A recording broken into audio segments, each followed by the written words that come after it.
My name is Josiah Bloomfield. Within the past 2 years, I've developed an increased interest in philosophy.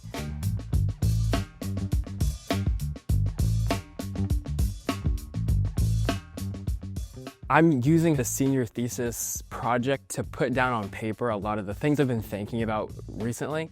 I've come to a conclusion that a lot of the theories of naturalism, materialism don't give any foundation for concepts like morality or truth. And my thesis is that the philosophical tenets of evolutionary naturalism lead to both epistemic and moral nihilism. It's one thing to say naturalism or materialism, but once you actually go research and get into like the depths of different kinds of materialism you can get into, just how deep your research can go. And it's been a temptation for me to go into a lot of different areas. I need to rein it back and go on my thesis that I set forward. Every year of challenge has been a year of mastery, which is one thing I really love about CC. Is you don't learn something in challenge A, then forget about it in challenge B or challenge 1. You're actually mastering the skills of writing, mastering the skills of thinking critically and thoroughly, I think, mastering the skills of elocution and dialogue and rhetoric. You're mastering those skills. And so I think the senior thesis is just a time of celebration. So we wanted this year to be memorable, and we wanted to just spend this time with him and spend it well, I think, and to be engaged as much as we could. And I'm glad that we did, because there were several times having a challenge A and a challenge 4. Those are both busy seasons. I just kept shaking my head and saying, I don't know how I would have directed on top of this. And mind you, many people do, and they do it well. To thine own self be true. So you have to know yourself and know what you can do and what you can't do, and I think CC allows grace so that you can do that. And that's why we homeschool. There's wiggle room, there's the grace, there's the thinking outside of the box that allows you to steward and take care of your family well. My husband helped me. He could see from a distance what life looks like when I'm very busy and when I'm overwhelmed or when my plate is full. So I think with his encouragement, he helped me see that Josiah needed our attention. This was our firstborn, our first launch. We didn't know what transcripts looked like. We didn't know what college searches looked like. We knew that it was going to take a lot of time and research to do that. I'm very thankful for both my parents for, sitting down and like, hey, let's, pick a Saturday evening or Saturday night to go through the transcript or what colleges we're applying for, just like, miscellaneous college stuff. I benefited a lot from her and my dad, making the time for me to go through the things that probably wouldn't have done on my own. But yeah.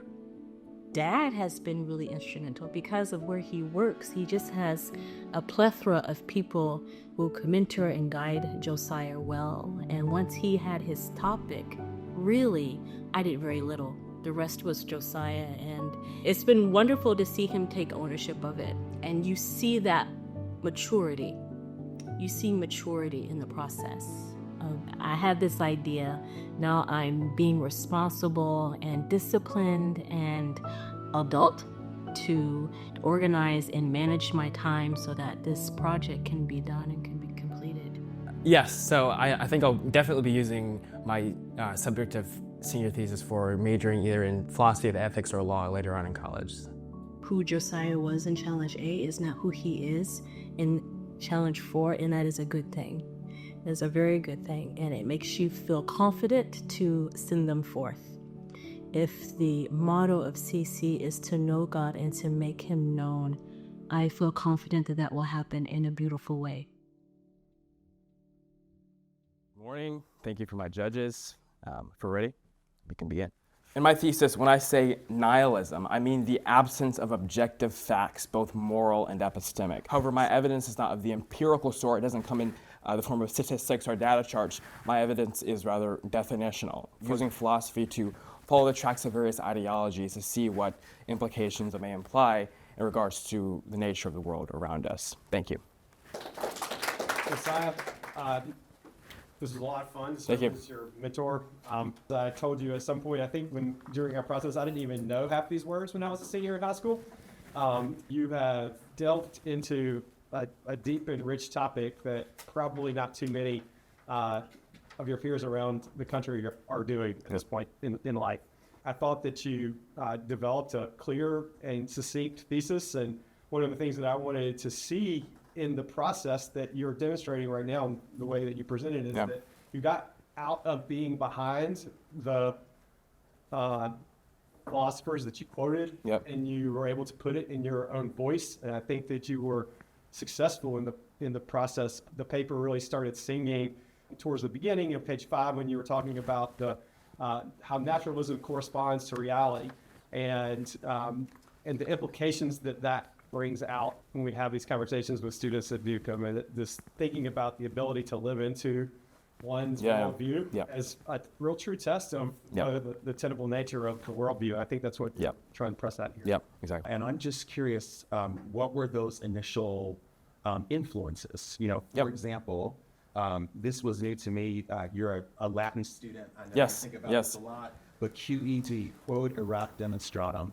And multiple times you kind of communicate, this is where I'm going, and then you take us there. So throughout a challenge, I've had the opportunity to take courses in logic. For the amount of terms that I had and the kind of deductive argument I was making, kind of the hybrid of the modus tollens, modus ponens way to make an argument would work best for what I was trying to argue for. So challenge 1 through 4, all the logic courses greatly helped me, and I'm very thankful for that knowledge so I can make the argument. So I know paper got page limitations, so can't do everything. You do what you do well. You control the voice, and a couple times found myself wondering, how might an evolutionary naturalist or a nihilist beg to differ at some of the things that you may claim about them? At one point, I think you say that on the nihilist on page 9, for example, that a nihilist might not agree with the claim that murder is wrong, yet still you would press that their philosophy leads to that conclusion nonetheless. So in that section, how I define moral or ethical nihilism, and just to underscore that nihilism is the belief that all values, including moral values, are ultimately baseless and they can't be known or communicated. Nothing about morality can be known or communicated. That same philosopher quotes Friedrich Nietzsche when he says that there's no true world because it's necessarily false that there's a bird's eye view of the moral landscape. So someone who might say they're a moral or ethical nihilist, they're probably still a very moral person. They probably wouldn't want to murder me. But I would argue that that position is untenable if they want to also say that murder is objectively wrong. Like a piece of paper doesn't have the properties of being male or female. Within the nihilist view, murder is wrong. That claim doesn't have the properties of having moral weight or value. So probably still a moral person, but I would just say that that's an untenable position if you're trying to hold to like an orthodox nihilist position while trying to also say that there's an objective moral order. I would say that's a contradiction in terms. And then again, a place that I thought was really strong was on page 14 and 15 in your two arguments for why moral realism can't be solely expressed in terms of the physical. I think those are two really strong and solid arguments. Ones that we commonly see people at the top of their fields choosing to make. That was a practical question. So your thesis that naturalism leads to nihilism is not one that only Christians believe, but Duke philosopher Alex Rosenberg, actually a chair of philosophy department at Duke, believes as an atheist that naturalism and atheism leads to nihilism. And he says things in his book like, words have no meaning. My sentence that I write have no meaning. What I'm saying to you has no meaning. You're a meat machine, all that stuff. So nothing's good or evil. There's no true or false. Nothing. It's a complete nihilism. What do you do practically? Someone who says that, who will own and say, I agree with you. I'm a nihilist. Nothing I say is true. Nothing is false. Science is all fake because that's... So where do you go after that? Where do you go? I mean, he acts and lives as if things are true and false. In fact, his very argument for showing why there is no true and falsity like depends on a logical structure. He goes through a logical structure to show why the laws of logic don't exist. So at that point, you're making an absurd argument for why your argument is absurd. Secondly, I would say that just by from external experience in the world, it's so properly basic that you can't deny that there is something and you're experiencing it in some defined way, which would completely destroy his position of nihilism. We can't know anything, there's nothing, we can't even know that. We can't even know if this sentence is true. I think in a debate when he was talking to Lane Craig, he said, this sentence doesn't make sense. And then he said, well, of course it does. We all understood what you meant by it. So just by his, individual experience, I think it would defeat his position of nihilism, and also his argument for showing why life is absurd. So, yeah. Well, thank you, Josiah. All right, thank you. So it was great. Thank you.